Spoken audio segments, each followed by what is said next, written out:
నీ జీవితంలో అందరికంటే పెద్ద, అందరికంటే ముఖ్యమైన గురువు ఎవరు అని కొందరు అంటారు అమ్మ అని. ఎందుకంటే ఈ జీవనంలో అమ్మని మించి జ్ఞానాన్ని ఎవరు నేర్పగలరు? కొందరు అంటారు అధ్యాపకులు. ఎందుకంటే అధ్యాపకులు మనకి శస్త్రాలు ఇంకా శాస్త్రాలు నేర్పిస్తారు. కొందరు అంటారు మిత్రుడు. వీళ్ళ ముగ్గురిలో ఒక సమానత్వం ఉంది. ముందు వీళ్ళు మనకి నేర్పిస్తారు, ఆ తరువాత మనం ఏం నేర్చుకున్నామో తెలుసుకోవటానికి మనకు పరీక్ష కూడా పెడతారు. కానీ నిజానికి వాస్తవంలో అసలు గురువు ఎవరు అంటే వీళ్ళందరికీ వ్యతిరేకం. ముందుగా మీకు వారు పరీక్ష పెడతారు, ఆ తర్వాత పాఠం నేర్పిస్తారు. అప్పుడప్పుడు పరీక్ష రాస్తూ రాస్తూ మీరు నేర్చేసుకుంటారేమో.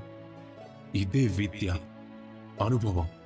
అందుకోసమే అనుభవాన్ని ఇంకా పాఠాన్ని మీరు వెంట పెట్టుకుంటే మీకు మీ జీవితంలో అసంతృప్తి అనేది ఉండదు. అందరూ ప్రేమతో ధ్యానించండి. రాధాకృష్ణ.